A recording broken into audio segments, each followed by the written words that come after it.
Buenas noches, queridos hermanos. Damos gracias al Señor en esta noche porque una vez más Dios nos permite regresar a nuestro estudio virtual. Estamos siendo ampliamente bendecidos con el estudio de la primera carta del apóstol Pedro. La clase anterior fue algo impresionante y hoy pues vamos a continuar estudiando el capítulo 3. Hoy vamos a terminar el capítulo 3 y bueno, quédese con nosotros. Creo que va a ser de gran bendición lo que vamos a estudiar en esta noche, porque vamos a hablar acerca de la importancia del bautismo en agua y también de la exaltación de Cristo. Oremos un momento, hermanos, en el nombre del Señor. Recuerde, necesito que usted tome su Biblia, vaya corriendo, traiga su Biblia, téngala ahí a la mano. No vamos a estar pasando los versículos en pantalla porque necesitamos que manejemos nuestras Biblias y que podamos leer nosotros nuestras propias Biblias. Así es de que oremos al Señor un momento. Querido Padre, te agradecemos de todo corazón por esta oportunidad más que nos das de estar llegando y estableciendo contacto, Señor, con nuestros hermanos. Bendíceles en gran manera con tu palabra.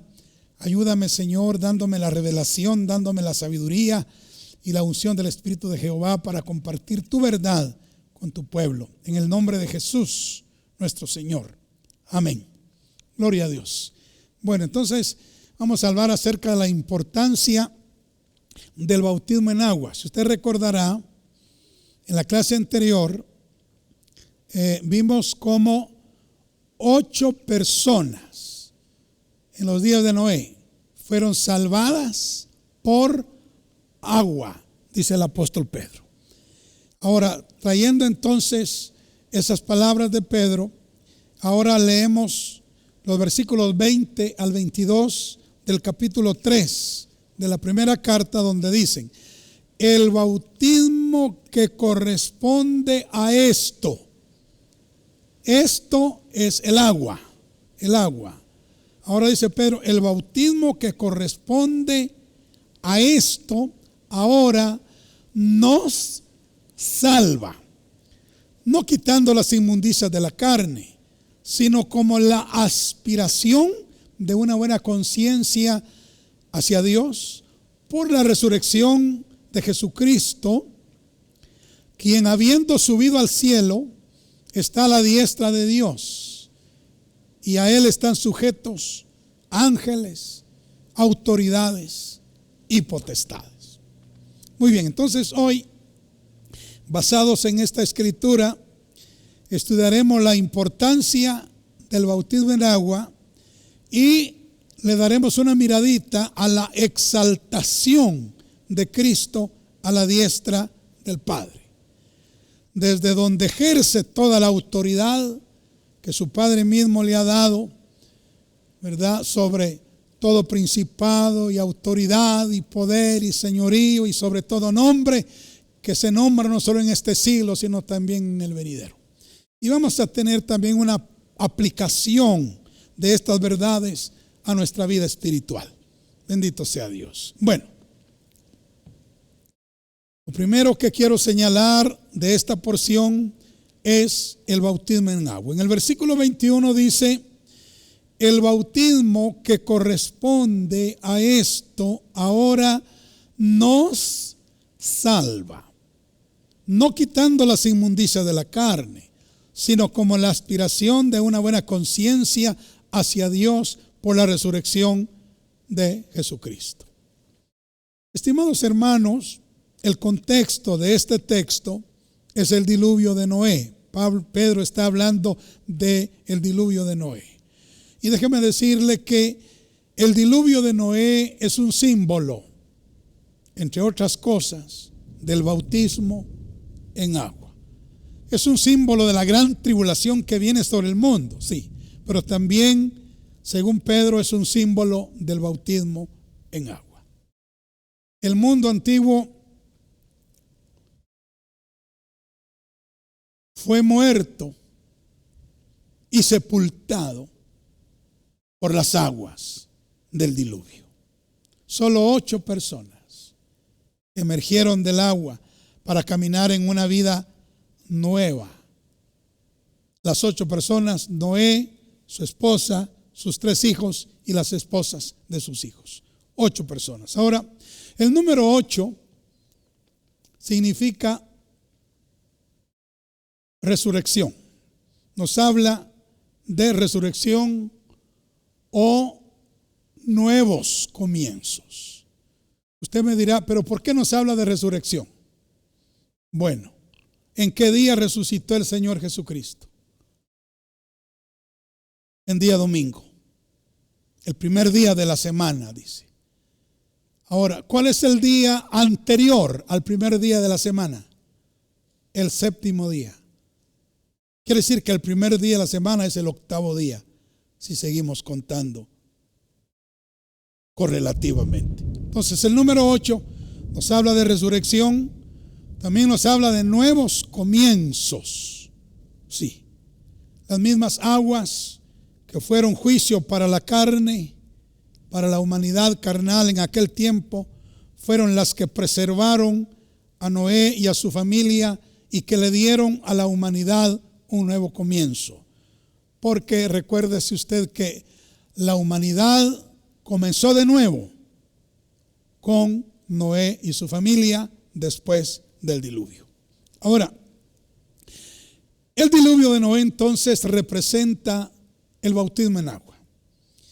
Al bautizarnos en agua, hermanos, nosotros quedamos bautizados en la muerte.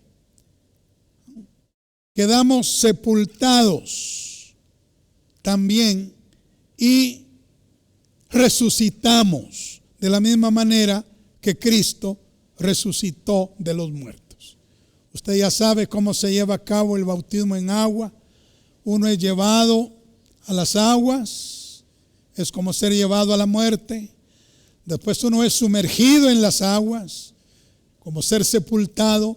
Y después uno es sacado de las aguas, como resucitar, para luego comenzar una vida nueva.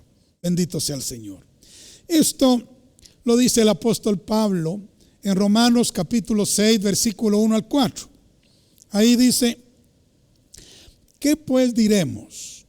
¿Perseveraremos en el pecado para que la gracia abunde? En ninguna manera. Porque los que hemos muerto al pecado, ¿cómo viviremos aún en él?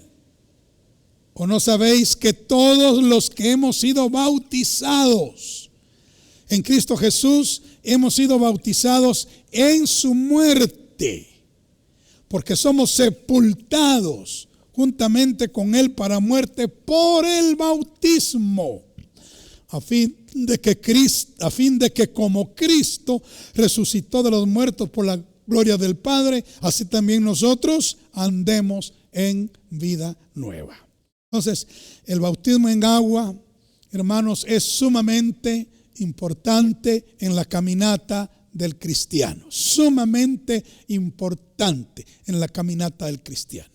Ahora, el bautismo en agua como tal no nos salva.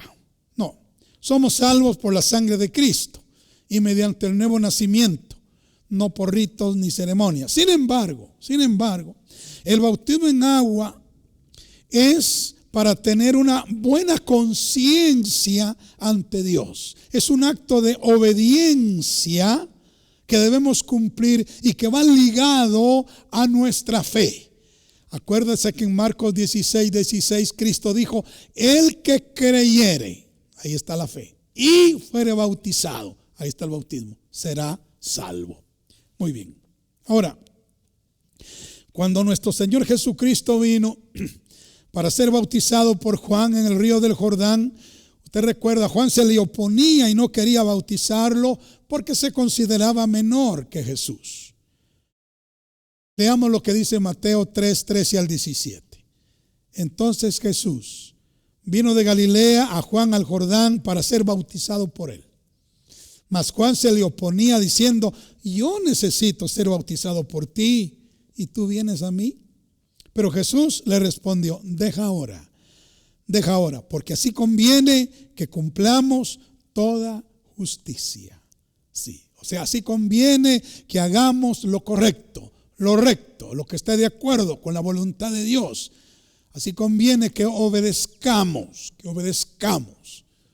a la voluntad de Dios. Entonces dice aquí la escritura, Juan le dejó y Jesús, después que fue bautizado, subió luego del agua, y aquí los cielos le fueron abiertos y vio el Espíritu de Dios que descendía como paloma y venía sobre él, y hubo una voz de los cielos que decía, este es mi Hijo amado en quien tengo complacencia, porque había puesto en práctica un acto de obediencia como lo era bautizarse. Ahora, Cristo mantenía una buena conciencia delante de su Padre.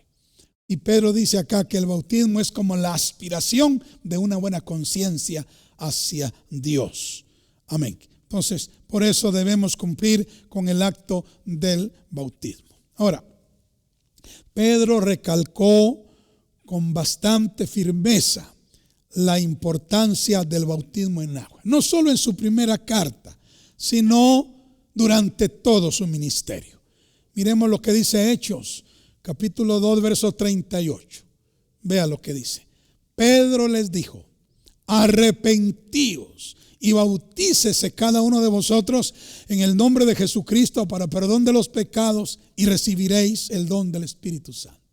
Pedro enfatizó la importancia del bautismo en agua a todos los que creían en el mensaje del Evangelio, a todos los que recibían al Señor Jesucristo. Él les dijo, arrepiéntanse, sí, y bautícese cada uno de vosotros para perdón de pecados y luego recibirán el don del Espíritu Santo. En Hechos 10, 47 y 48 añade, entonces respondió Pedro, ¿puede acaso alguno impedir el agua para que no sean bautizados estos que han recibido el Espíritu Santo también como nosotros? Y mandó bautizarles en el nombre del Señor Jesús. Entonces le rogaron que se quedase por algunos días. Pedro está aquí en la casa de Cornelio, dándoles el evangelio a los gentiles. Y mientras él predica la palabra, ellos creen y el Espíritu Santo viene y los bautizan con la evidencia de hablar en otras lenguas. Entonces Pedro inmediatamente dice, hay que bautizarlos en agua. No les podemos nosotros detener el bautismo en agua porque ya fueron bautizados en el Espíritu Santo. Y generalmente esto no sucede así. Primero uno cree, después es bautizado en agua y después es bautizado en el Espíritu Santo. Pero aquí el Señor se adelantó, invirtió el orden, los bautizó con el Espíritu Santo primero. Ahora inmediatamente vayamos y bauticémoslos en agua. Entonces Pedro enfatizaba el bautismo en agua. Ahora, cuando Pablo describe el viaje de Israel desde Egipto hasta Canaán, Pablo dice que ese viaje es una figura de la caminata espiritual del creyente. Sí, Egipto representa el mundo, Canaán representa lo mejor de Dios, ¿verdad? Y ese trayecto desde Egipto hasta Canaán representa la caminata del cristiano. Amén. Ahora, sabe que una de las primeras cosas que Israel hizo al salir de Egipto fue cruzar el Mar Rojo.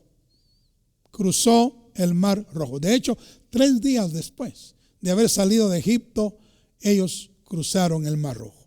Y sabe que el apóstol Pablo, él dice que el cruce del Mar Rojo es una figura, es una representación del bautismo en agua. Note que el bautismo en agua entonces está entre los primeros pasos de la caminata espiritual. Si no nos bautizamos en agua, no podemos avanzar en nuestra caminata espiritual. De la misma manera, si ellos no hubieran cruzado el Mar Rojo, si hubieran quedado ahí, a merced de Faraón, los hubieran alcanzado los egipcios y los hubieran hecho regresar. Pero ellos cruzaron el Mar Rojo para poder seguir adelante durante todo el desierto que nos habla de los tratos de Dios en nuestra vida o para nuestra vida. Y finalmente ellos llegaron a Canaán. Ahora, Pablo dice en 1 Corintios 10, 1 y 2. Porque no quiero, hermanos, que ignoréis que nuestros padres, hablando de Israel en el desierto, dice, todos estuvieron bajo la nube, porque había una nube que los acompañaba. Y todos pasaron el mar Rojo. ¿Sí? Y todos en Moisés fueron bautizados en la nube y en el mar. Aquí estamos hablando de que ellos fueron bautizados. No voy a hablar de la nube porque la nube nos habla de otro bautismo, el bautismo del Espíritu Santo, pero estamos hablando del bautismo en agua. Entonces ellos fueron bautizados en el mar, lo cual representa el bautismo en agua para la vida del creyente. Ahora, esto tiene, hermanos, encerrado una gran verdad. Una verdad maravillosa e importantísima que debemos entender. Oiga, por favor. El cruce del Mar Rojo separó definitivamente a Israel del alcance y del dominio de Faraón. Una vez que ellos cruzaron el mar, ya Faraón no podía hacer nada en contra de ellos, ¿verdad? Para dañarlos o para hacerlos regresar a Egipto. Y sabe que así sucede con el cristiano que se bautiza. Una vez que obedece este mandamiento, Satanás, que es el faraón de nuestros días, el Dios de este siglo, pierde dominio sobre el creyente y ya no puede obligarlo a regresar al mundo, a regresar a Egipto. Una vez que el cristiano se bautiza, es como que cruzara el Mar Rojo y entrara al desierto donde ya va a ser sometido a los tratos de Dios. Pero el faraón, el Satanás de este mundo, ya pierde dominio, pierde control, pierde autoridad sobre el cristiano que se bautiza. De la misma manera que Faraón perdió dominio hacia Israel una vez que ellos cruzaron el Mar Rojo. Entonces, qué importante, hermanos, es el acto del bautismo. Es el acto de obediencia, ¿verdad? Del bautismo en agua. ¿Sabe una cosa que el Señor me mostró hace no mucho tiempo? Porque a la mayoría de personas que hemos bautizado en la iglesia de unos 10 años para acá, he tenido el privilegio de enseñarles acerca del bautismo antes de llevarlos a las aguas del bautismo. Pero una de las cosas que el Señor me enseñaba es que cuando el cristiano se bautiza, óigase bien, está identificándose con la muerte, sepultura y resurrección de Cristo. Está identificándose con la muerte, con la sepultura y la resurrección de Cristo. Potencialmente o judicialmente, Él está apropiándose de los beneficios de la muerte, de los beneficios de la sepultura y de los beneficios de la resurrección de Cristo. Y está dando testimonio al cielo, al mundo y al infierno mismo de que Él cree en la muerte, en la sepultura y en la resurrección del Señor Jesucristo. Y esto obviamente le trae la salvación de su alma. Oh, qué maravilloso. Bueno, entonces Pedro está hablando aquí de la importancia que tiene el bautismo en agua. Quiero animar a los hermanos, ustedes que no se han bautizado, por favor, hermanos, no pierda más tiempo. No pierda más tiempo. Abóquese a su pastor, abóquese a su iglesia, busque que lo bauticen, pida que lo bauticen, porque esto es muy, pero muy importante en su caminata espiritual. Usted no podrá avanzar más allá del Mar Rojo si no se bautiza. Y sabe, adelante está Sinaí, adelante está el Jordán, adelante está Canaán, adelante está el monte de Sión. Oh, cuántas cosas tiene Dios para nuestra vida en nuestra caminata espiritual. Pero tenemos que bautizarnos en agua lo más pronto que sea posible. Bueno, lo segundo que vemos en esta porción que hemos tomado, los versos finales del capítulo 3 de 1 Pedro, es que Pedro nos presenta una nota triunfante de nuestro Señor Jesucristo. En el versículo 22 dice, quien habiendo subido al cielo, mire qué victoria, está a la diestra de Dios. Mire qué victoria. Y a Él están sujetos ángeles, autoridades y potestades. Qué maravilloso. Aquí vemos una nota de Pedro acerca de la exaltación de Cristo. Me gusta mucho esto.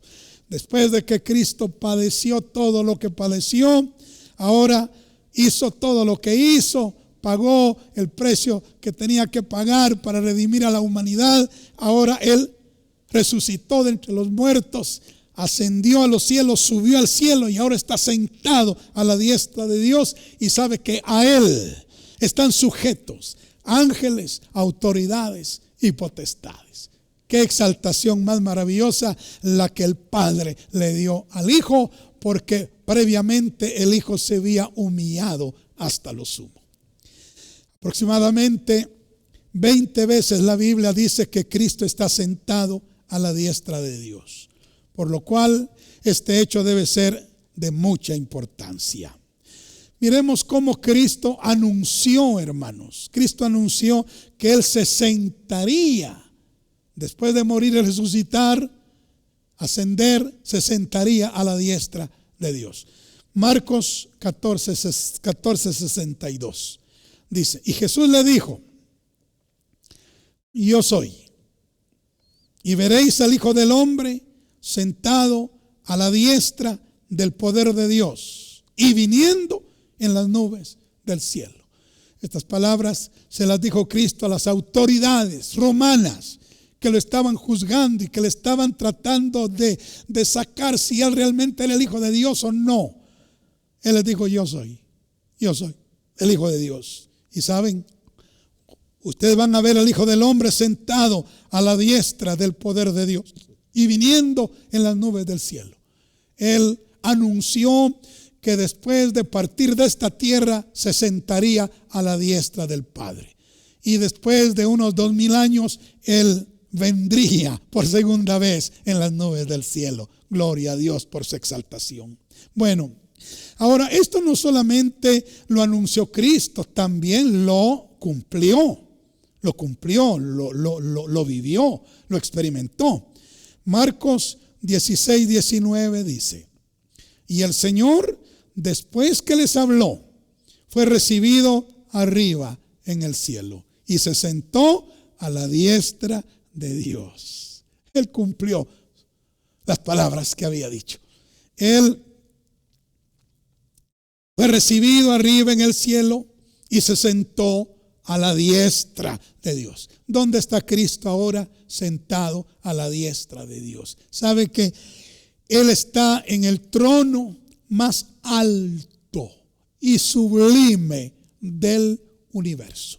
Ahí está Él sentado en ese trono de gloria, a la diestra del Padre eterno, a la diestra del Padre celestial, de su amado Padre. Ahí está Él sentado a la diestra, como todo un príncipe, como todo un rey, como todo un hijo, aleluya, como todo un hijo, el hijo unigénito, único en su esencia, en su naturaleza del Padre celestial. Ahora, Esteban, antes de partir a la eternidad, lo vio sentado a la diestra del Padre. Fíjese que Esteban era uno de los diáconos de la iglesia primitiva, un hombre precioso, un evangelista maravilloso. Él predicó a los judíos, a los israelitas, y era tan poderoso su mensaje que les reteñían los oídos al oír las palabras de Esteban. No pudieron soportarlo, tuvieron que matarlo a pedradas, sí. Pero mira lo que dice Hechos 7, 55 y 56. Pero Esteban, lleno del Espíritu Santo, puestos los ojos en el cielo, vio la gloria de Dios, y a Jesús que estaba a la diestra de Dios, y dijo: he aquí, veo los cielos abiertos y al Hijo del Hombre que está a la diestra de Dios. Esteban entonces vio al Señor Jesucristo sentado a la diestra de Dios. ¿Sabe? Pablo también lo sabía y él lo predicaba. Miremos Romanos 8:34. Dice: ¿quién es el que condenará? Cristo es el que murió, mas aún el que también resucitó, el que además está a la diestra de Dios, el que también intercede por nosotros. O sea, Pablo sabía eso y él predicaba y enseñaba abiertamente la exaltación de Cristo. Es cierto, Cristo vino y se humilló hasta lo sumo, pero luego fue exaltado hasta lo sumo. Cristo se sentó a la diestra del Padre después de haber terminado su obra en la cruz. Esto es lo que da a entender Hebreos capítulo 1, versículo 3. Dice: el cual, hablando de Cristo, siendo el resplandor de su gloria y la imagen misma de su sustancia, de la sustancia del Padre, y quien sustenta todas las cosas con la palabra de su poder. Cristo es el que sustenta el universo con la palabra de su poder. Dice: habiendo efectuado la purificación de nuestros pecados por medio de sí mismo. Él es el que nos ha lavado, el que nos ha limpiado, el que nos ha purificado por medio de su sangre. Luego dice: se sentó a la diestra de la majestad en las alturas. Oh, gloria a Dios. Cuando Cristo terminó la obra que el Padre le encomendó, Él regresó triunfante a los cielos y se sentó a la diestra del Padre. ¿Puede usted imaginar el recibimiento que le dieron los ángeles a Cristo cuando Él regresó después de haber pagado el precio para la salvación de la humanidad en este mundo? Qué recibimiento más glorioso ha de haber tenido el Señor. Quizá ahí se cumplió el Salmo 24, la última parte, que dice: alzad puertas vuestras cabezas y alzad vosotras puertas eternas, y entrará el Rey de gloria. ¿Quién es este Rey de gloria? Jehová de los ejércitos. Él es el Rey de la gloria. Sí, puede que se haya cumplido allí ese salmo precioso, porque Él regresó triunfante después de haber triunfado sobre los principados, autoridades, poderes, señoríos, de haberlos exhibido en vergüenza públicamente en la cruz. Él ascendió para sentarse a la diestra del Padre. Pedro termina este capítulo 3 diciendo que todos los ángeles, óigase bien, todos los ángeles, autoridades y potestades están sujetos a Él. Todo está sujeto a Él. Él tiene toda potestad en el cielo y en la tierra. Óigase bien, todas las criaturas celestiales y todas las criaturas terrenales están sujetas a Cristo. Él gobierna sobre los asuntos de los cielos y Él gobierna sobre los asuntos de los hombres. Mateo 28:18 lo dice. Alabado sea Dios.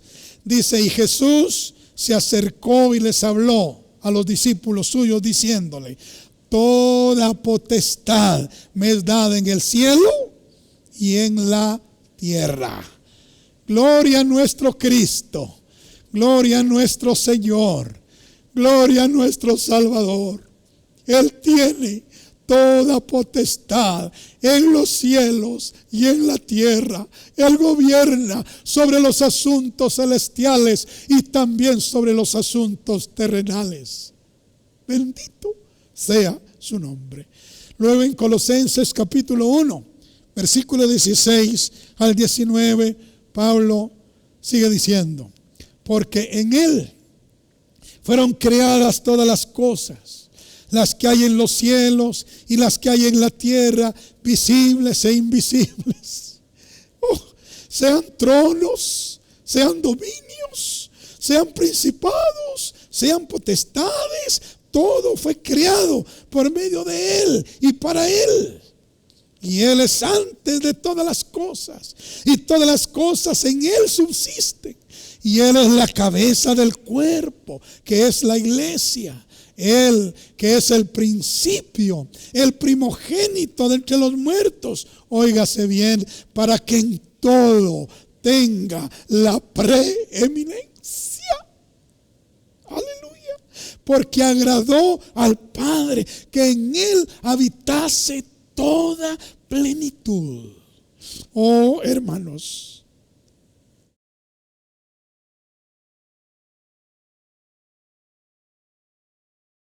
cuán grande y poderoso es nuestro Cristo, nuestro Señor y Salvador Jesucristo. Amén. Ahora, además de la grandeza en poder y en autoridad que Cristo tiene, oiga, esto indica algo hermoso, algo hermoso. Pongan cuidado a esto, queridos hermanos. Algo hermoso. Mientras más cercanos estemos a Cristo y mientras más alineados estemos a su voluntad, el poder suyo, la autoridad suya será mayor en nosotros. Será mayor en nosotros. Por lo tanto, debemos acercarnos cada día más y más a Él y permitir que su vida crezca en nosotros, que la plenitud de su carácter, de su poder y de su autoridad nos llene, nos llene. Esto es lo que Pablo oraba por los hermanos de la iglesia de Éfeso, en Efesios 3, 14 al 21, donde dice Pablo: por esta causa doblo mis rodillas ante el Padre de nuestro Señor Jesucristo, de quien toma nombre toda familia en los cielos y en la tierra. Óigase bien, para que os dé, dice Pablo, conforme a las riquezas de su gloria, el ser fortalecidos con poder en el hombre interior por su espíritu. Óigame, para que habite Cristo por la fe en vuestros corazones. Sí, ese Cristo exaltado, para que habite en vuestros corazones, a fin de que arraigados y cimentados en amor, seáis plenamente capaces de comprender con todos los santos cuál sea la anchura, la longitud, la profundidad y la altura, y de conocer el amor de Cristo que excede a todo conocimiento. Oiga, para que sean llenos de toda la plenitud de Dios.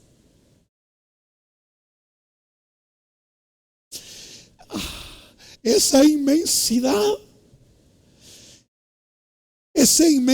de poder y autoridad puede ser impartida a nosotros si permitimos que ese Cristo maravilloso crezca en nuestras vidas, se desarrolle en nuestras vidas, llene todo nuestro ser, llene toda nuestra vida, llene todo nuestro interior.